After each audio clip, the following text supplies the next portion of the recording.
안녕하세요. 전선의 변호사입니다. 오늘은 최근에 좀 많이 회자되고 있는 혼전계약서에 대해서 한번 알아보는 시간을 갖도록 하겠습니다. 최근 그런 예비 부분들 중에 재산의 현재 상황과 앞으로의 재산의 관리나 처분에 대해서 어느 정도 약속을 하고 혼전계약서를 쓰는 경우가 많이 있습니다. 이런 혼전계약으로 배우자가 약속을 하고 명문화해놨다고 하더라도 이런 부분이 전부 효력이 있을까요? 우리나라는 아직까지는 전면적인 혼전계약서의 효력을 인정을 하고 있지는 않습니다. 그래서 양쪽 당사자가 이런 혼전계약서를 썼다라고 하더라도 그 부분이 나중에 법원까지 가서 판단을 받는다면 일부분은 효력이 있다고 판단이 될 수도 있고 일부분은 효력이 없다고 판단이 될 수도 있습니다. 제가 좀 즐겨보는 미드 중에 하나에서 똑똑한 여자 로스쿨생이 굉장히 괜찮은 집안의 남학생과 교제를 하고 약혼식을 올리게 됩니다. 예비 시부모가 나타나서 로펌을 통해서 혼전계약서에 대한 사인을 요구를 하는 장면이 나오는데요. 이 부분 혼전계약서가 굉장히 많은 갈등은 됐지만 그렇게 다른 나라에서는 미국이나 이런 데에서는 입법화해서 양쪽 당사자가 미리 약속을 했다면 그 혼전계약서의 효력을 완전히 인정을 하는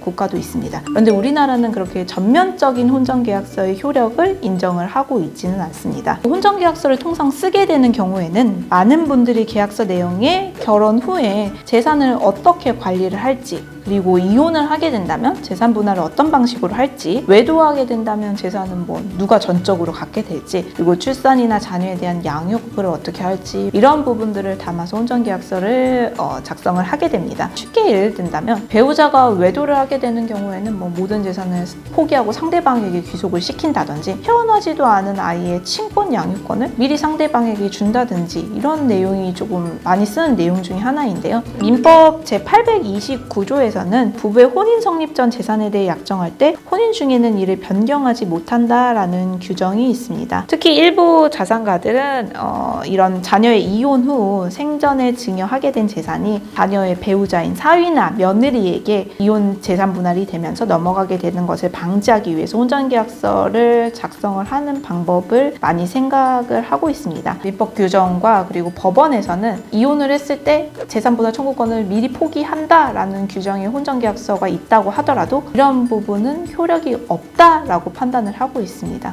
당사자가 약속해서 기대한 효과를 100% 인정받기는 어려울 수 있습니다. 상속 포기와 비슷한 쟁점인데요. 피상속인이 사망 전에 상속권을 미리 포기하겠다라는 각서를 쓰는 것이 드라마에서도 많이 나오고 하는데 그런 부분은 사실 법적으로는 의미가 없습니다. 이렇게 혼전계약서를 썼다라고 하더라도 향후에 이혼을 가정해서 미리 재산분할 청구권을 아예 100% 포기하는 것은 법률상 효력이 없다라는 것이 우리 법원의 명확한 그런 판단입니다.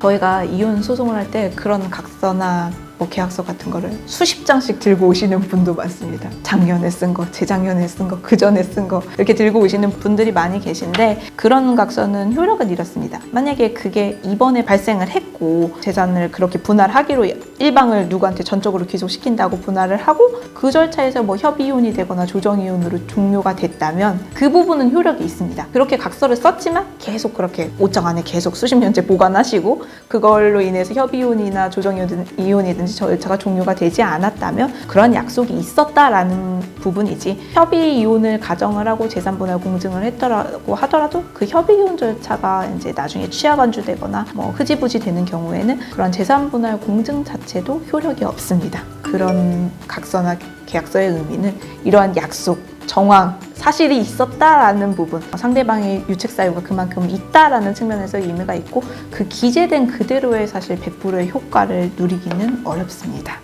민법에서 과연 우리나라는 이렇게 전면적인 규정도 인정하지 않는다면 혼전계약서의 의미가 뭐냐, 사문화된 거 아니냐라는 논의가 나올 수 있는데요. 그렇게 무효로 판단받지 않을 정도에서 디테일하게 규정을 한다면 그 부분은 한정적인 효력이 있을 수 있습니다. 혼인 전 각자가 관리하는 특유재산이 무엇인지, 그리고 어떻게 관리를 하고 이혼 시 소유는 원래 소유자에게 귀속시킨다는 그런 내용, 이런 부분들이 이제 포함이 된다면 재산 분할을 할 때 일정 부분 효력이 있고 중요한 증거 계약서 중에 하나로 판단이 될 수 있습니다. 하급심 사례 중에서는 재산 분할 비율을 한 70대 30 정도로 약정한 부분은 효력을 인정받은 사례도 있습니다. 일방의 재산 분할 청구권을 아예 이제 무력화한다는 경우면은 법원에서 무효로 판단을 받게 됐지만, 이런 일정 부분의 관리나 특수한 규정을 둬서 하는 부분에 대해서는 혼전 계약서의 효력이 있을 수 있습니다. 혼전 계약서를 유용하게 활용하고 싶다면 두 가지 정도의 포인트가 있는데요. 하나는 결혼하기 전 각자 가지고 있는 재산에 대해서, 그리고 혼인신고 전에 작성을 해야 효력이 있습니다. 그리고 이렇게 작성을 해둔 부분에 대해서 아까 말씀드린 법원에서 전면적으로 효력을 부인당하는 부분이 아니라면은 규정에 따라서,